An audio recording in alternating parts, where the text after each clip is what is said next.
Starting on the inside, right here on your wall at the door, you have the extend and retract for your awning, and it is labeled for you, so just watch it come in and out as you're doing it.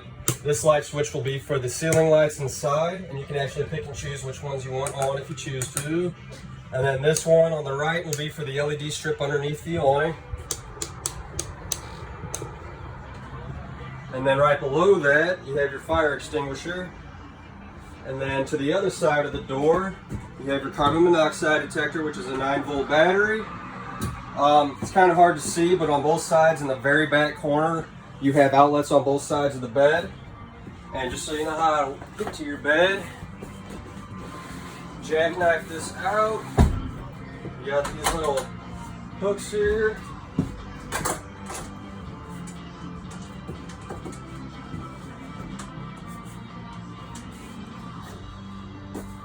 All fold down and you have your bed. Simple as that. And you can travel with it like this or pop it back up if you choose to. And if you do pop it back up, make sure you latch it in place.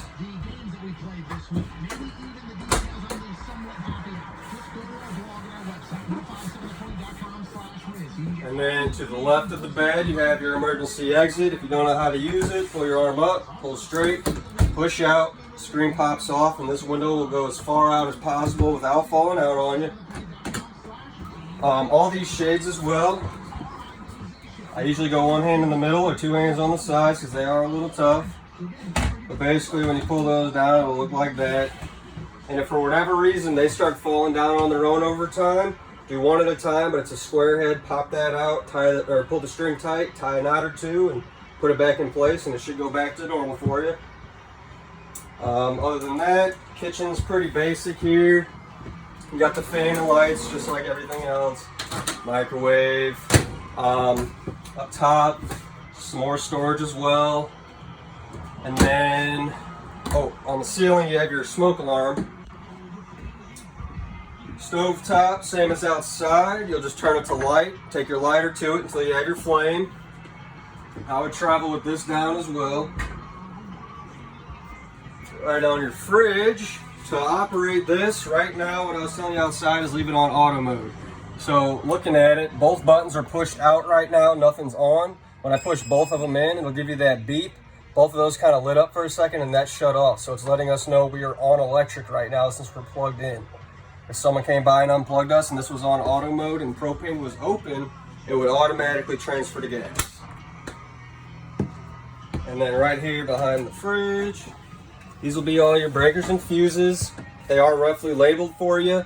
Lots of 15s on the side and a couple 40s, so just get a handful of regular automotive fuses for backup when you're out on the road.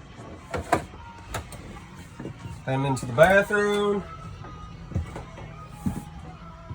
Right here on the wall, so basically this is going to give you the reading of everything in the tanks.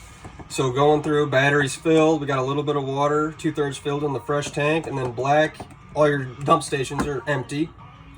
On the bottom, these 3 red buttons are going to be for all your water stuff. So if you're filling the fresh tank and need to pressurize, you'll click that on. When it's lit up red, it's letting you know that it's going. In the middle, it is labeled on the bottom for you, but on the center one is for gas. Once propane's open and water's in the water tank, hot water heater I should say, go ahead and click that on. And same with electric. Once water's in the tank, go ahead and click it on. If it tried to light on gas but could not, it would light up red where it says fault, just letting you know that you need to figure it out. Right below it, you just got a little light switch for in here, and then GFI down below. If any outlets pop, you know where to go. You got a foot pedal to flush down below on the right side here. There you go. Your vent in here, you'll have to manually open it, and then this black switch on the side is how you turn on the fan. And then to your bunk. So up top, you have a little window over there, outlets and USBs on the side, along with a little cubby hole on both top and bottom. And then you do have another window as well, just the same as the top. And then down below, you do plan on doing your own winterizing. Oh, you got storage here. It's gonna be hard to see, but there's this back panel back there. That back wooden panel is how you get to the water heater. You'll have to climb back there, and there's going to be one valve. It's going to be a white valve on the very bottom of the water heater.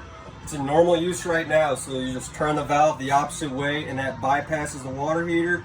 Drain it, drain out all the water lines outside that I showed you, and then plug them back up, and you should be able to go to your water pump and siphon all the antifreeze through if you choose to winterize it yourself.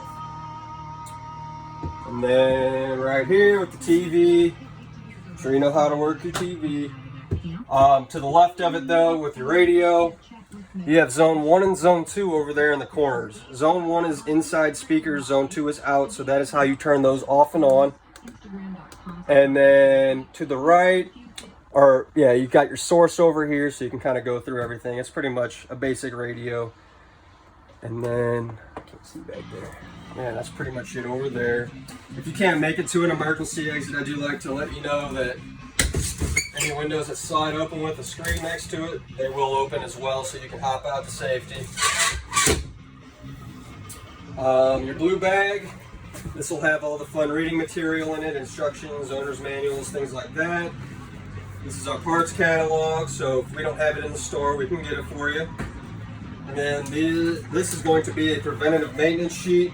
This is yours to keep. This is just going to be some rough reminders of what's keeping everything good inside and out. I definitely recommend the regulator. The tube of Dicor on here is a self-leveling sealant, so you want to check your roof about twice a year, before and after the summer season. If there's sticks in there, you know, you want to get that taken care of. The seals, if they're looking nasty, clean them off as best you can. Apply the Dicor, and then you're good to go. And then I do recommend a surge protector as well, just because it will save everything electric in here if worse comes to worse and a lightning strike hits or you're at a faulty campsite. And then down below, you got 2 cleaners down here, the mildew stain remover and the 4U cleaner. The stain remover is really good at getting the awning clean. If you know it's all green and nasty, you let it sit wet, spray that stuff on there, soak it overnight, come back out with the hose, you're good to go. The 4U cleaner is really good at getting bug guts and black streaks off the sides and everything if you're doing your own washing. And then down below is pretty much kind of everything I went over on this, just another friendly reminder. Right over here, inside here, up on the top there where that green light is, I don't know if it's going to be right there. There's a black button next to it giving us power to our digital antenna. That is how you go and get your local channels on the TV. So as long as that green light's on, you should be good. And then right below the TV, more USBs. This one is going to be for the furnace alone. So this button at the top is the off and on switch. It's a little tough. So left is on, right is off, and then at the bottom you have your temperature gauge. Left is less, right is more, of course. And up top, this is your AC unit and fan. I know it has a hot and cold, but it's just cold or fan. You can open up all these sides, getting airflow going wherever, or you can open up this and it'll be a straight cool down. Other than that, your dinette, you can travel with it standing up. If you choose to change it into the bed, you have these few hooks on the wall itself. So that's what those plug into. So you're gonna break your leg down.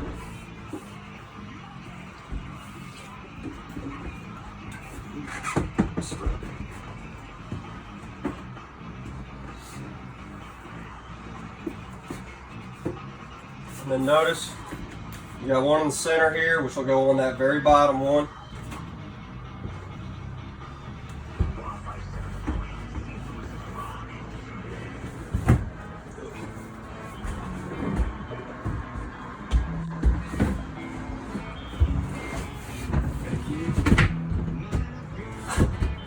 It is a little awkward. It'll sit just like that. You can adjust your cushions however you want for the bed and go from there. I think that's it. I think we pretty much covered the inside. Aside from your keys, you got 2 sets of keys, 6 keys in total. Purple keys for the door. These will be for any outdoor compartments that have that kind of key. And then the silver key here, the CH751, should be for the outdoor shower alone. and then probably your outdoor kitchen as well. Other than that, obviously you guys have any questions or concerns, you give us a call up here. We'll be happy to help. Enjoy your new camper.